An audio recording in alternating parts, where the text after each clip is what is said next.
सामाजिक परिवर्तन टॉपिक पर अध्ययन करते हैं। सामाजिक परिवर्तन क्या है? तो सामाजिक परिवर्तन जिसे बोलते हैं कि समाज में परिवर्तन कोई भी ऐसा एस्पेक्ट हो सकता है, किसी भी चीज़ में परिवर्तन हो सकता है। अर्थात पहले की अवस्था से वर्तमान अवस्था में कुछ परिवर्तन हुए। परिवर्तन स्थान समय के सापेक्ष होता है। तो सामाजिक परिवर्तन की व्याख्या करने से पहले हम सामाजिक परिवर्तन के अर्थ को स्पष्ट करते हैं। समाज परिवर्तनशील होता है। मानव इतिहास में आज तक ऐसे किसी समाज का परिचय नहीं मिलता है जो एक निश्चित सामाजिक ढांचे को स्थिर रख सकता है। भौतिक पदार्थों तथा अन्य रचनाओं में भी निरंतर परिवर्तन होता रहता है। फिर भी समाज मानव संस्कृति की विविधता की धरोहर है। वहाँ तो परिवर्तन होते रहना स्वाभाविक माना जाता है। तो परिवर्तन, उद्विकास एवं प्रगति, ये तीनों ऐसे हैं जिसमें परस्पर निकट का संबंध होता है। एक व्यक्ति इनको एक दूसरे के स्थान पर अंतर परिवर्तनीय अर्थों में प्रयुक्त करता है, किंतु समाजशास्त्र विद्यार्थियों के लिए प्रत्येक एक मानकीकृत संबोधन होता है। परिवर्तन की निम्नलिखित विशेषताएं होती हैं। परिवर्तन किसी भी भौतिक वस्तु की निश्चित दिशा में विचलन की स्थिति मानी जाती है। विचलन स्वयं की प्रकृति से किन्हीं नियमों के द्वारा मानव समाज के द्वारा योजनाबद्ध रूप में हो सकता है। परिवर्तन से उस वस्तु के समझ ढांचे में बदलाव आ सकता है, उसका कोई पक्ष विशेष ही प्रभावित होता है। परिवर्तन एक सार्वभौमिक प्रक्रिया है। यह विश्व के प्रत्येक समाज, चाहे वह कितना ही आदिम या आधुनिक होता है, इसमें परिवर्तन होता है। परिवर्तन एक सर्वकालीन घटना है, अर्थात हर काल में कहीं ना कहीं किसी न किसी रूप में परिवर्तन होता रहता है। तो परिवर्तन एक व्यापक प्रक्रिया है। यह किसी भी क्षेत्र में हो रहे विचलन के लिए प्रयुक्त हो सकती है। और विचलन का अर्थ होता है वस्तुपरक रूप में एक निरंतर गति से किसी वस्तु में बदलाव या उसे सर्क। विचलन का अर्थ खराब तथा असामाजिक अर्थ में नहीं होता है। सामाजिक, आर्थिक, राजनीतिक, धार्मिक, भौतिक सभी क्षेत्रों में होने वाले किसी प्रकार के परिवर्तन के लिए परिवर्तन के संबोध का प्रयोग होना आवश्यक है। तो परिवर्तन की प्रकृति को स्पष्ट करते हुए विल्बर्ट मूर ने अपनी पुस्तक में लिखा था कि प्रत्येक समाज में अथवा संस्कृति में परिवर्तन नियमित रूप से होते हैं एवं बार बार होते हैं। परिवर्तन देश काल की दृष्टि के सापेक्ष होते हैं। किसी काल विशेष में हुए परिवर्तन समस्त विश्व को प्रभावित करते हैं। परिवर्तन के प्रत्यक्ष एवं परोक्ष दोनों प्रकार के परिणाम हो सकते हैं। पहले के समय की तुलना में समकालीन परिवर्तन अधिक हुए हैं, अर्थात समकालीन परिवर्तन नियोजित अधिक हैं। परिवर्तन की प्रकृति संचयी है। एक के बाद दूसरा परिवर्तन आपस में मिले जुले रूप में होता है। नई कार्य पद्धतियों को जन्म देता है। इस बीच कई कार्य पद्धतियां अनुपयोगी हो जाती हैं। तो सामाजिक परिवर्तन के अर्थ को और अधिक रूप से स्पष्ट करने के लिए ऑर्गबर्न ने अपनी पुस्तक सोशल चेंज दी। इस पुस्तक के प्रकाशन में उन्होंने सामाजिक उद्विकास, सामाजिक परिवर्तन में भौतिक तथा अभौतिक संस्कृतियों के महत्व में प्रकाश डाला था। मैकाइवर व पेज सामाजिक परिवर्तन की व्याख्या सामाजिक संबंधों में परिवर्तन के द्वारा करते हैं। उनके अनुसार समाज स्वयं ही सामाजिक संबंधों का जाल है, अतः सामाजिक परिवर्तन इन्हीं संबंधों के रूपकारों में परिवर्तन है। समाजशास्त्र के विद्यार्थी होने के नाते हमारी रुचि सामाजिक संबंधों में है।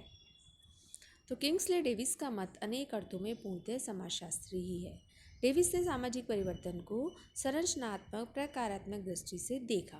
वे सामाजिक परिवर्तन तभी मानते हैं जब सामाजिक ढांचे समाज की विभिन्न इकाइयों में, जैसे कि संस्थाओं में, समुदायों में, समितियों में, प्राथमिक व द्वितीय समूह में परिवर्तन होता है। डेविस के शब्दों में सामाजिक परिवर्तन से हम केवल उन्हीं परिवर्तनों को समझ सकते हैं जो सामाजिक संगठन अर्थात सामाजिक ढांचे एवं प्रकारों में घटित हो। सामाजिक संरचना विभिन्न इकाइयों के क्रमबद्ध संबंध का परिणाम होती है, और जब ढांचे की किसी इकाई में परिवर्तन आता है तो वह अन्य इकाइयों के स्वरूप को भी प्रभावित करता है। तो गिलिन ने सामाजिक परिवर्तन की सांस्कृतिक धरातल पर व्याख्या की। उनके अनुसार सामाजिक परिवर्तन जीवन की मानी हुई रीतियों में परिवर्तन होता है।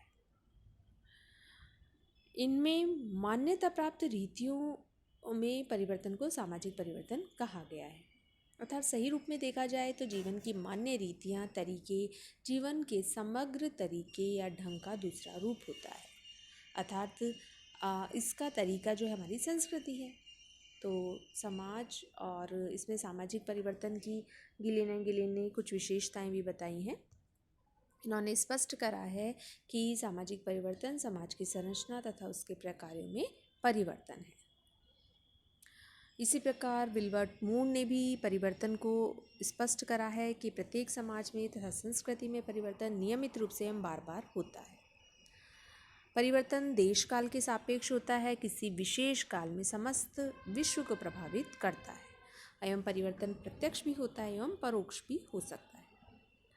समकालीन परिवर्तन प्रत्येक स्थान पर संभव है। प्रत्येक स्थान पर परिणाम महत्वपूर्ण एवं अर्थपूर्ण हो सकते हैं। पहले के समय की तुलना में समकालीन परिवर्तन अधिक हुए हैं। समकालीन परिवर्तन नियोजित अधिक होते हैं। कोई सामान्य सा परिवर्तन भी व्यक्तिगत जीवन एवं समाज के व्यापक क्षेत्रों में व्याप्त होता है। तो सामाजिक परिवर्तन का संबंध समय से होता है। प्रत्येक काल में कुछ ना कुछ सामाजिक परिवर्तन होते रहते हैं। फिर भी किसी समय में इसकी गति बहुत धीमी है तथा किसी समय इसकी बहुत तीव्र होती है। सामाजिक परिवर्तन के साथ साथ एक इम्पॉर्टेंट इसमें बात हुई कि परिवर्तन की गति को हम दो प्रकार से समझ सकते हैं। भिन्न समाजों में एक ही समाज में अलग अलग समयों में कितना परिवर्तन हुआ, यानी एक तो भिन्न भिन्न समाजों की तुलनात्मक हम अध्ययन कर सकते हैं। दूसरा, हम एक ही समाज में कितना परिवर्तन हुआ इसका अध्ययन कर सकते हैं। समय की दृष्टि से वर्तमान भारत में प्राचीन भारत से अधिक परिवर्तन हुए हैं। अर्थात स्थान की दृष्टि से भारत और चीन की अपेक्षा अफ्रीका के अनेक प्रदेश कम गति से परिवर्तनशील हो रहे हैं। यदि एक ही समाज की दृष्टि से देखा जाए तो एक ही समाज के अलग अलग भाग अलग अलग गति से परिवर्तन हो रहे हैं। जैसे भारत में दिल्ली, बम्बई में महानगर, बाड़मेर, जैसलमेर, बीकानेर जैसे रेगिस्तानी इलाके। डेविस ने कहा था कि एक ही प्रकार की वस्तुओं में तो परिवर्तन की गति ज्ञात की जा सकती है, किंतु दो अलग अलग तरह की वस्तुओं में इसकी गति को तुलना करना मूर्खता होगी, क्योंकि वह अतुलनीय है। इसी के साथ एक बहुत इम्पॉर्टेंट टॉपिक का भी हम अध्ययन करते हैं, सांस्कृतिक विलंबना यानी कल्चरल लैग। कल्चरल लैग को सर्वप्रथम ऑर्गबर्न ने अपनी पुस्तक सांस्कृतिक विलंबना में ही इसे प्रस्तुत किया था। सामाजिक परिवर्तन की गति की समस्या से सांस्कृतिक विलंबना का संबंध होता है, क्योंकि इन्होंने बताया था कि संस्कृति दो प्रकार की होती है, एक भौतिक और एक अभौतिक संस्कृति।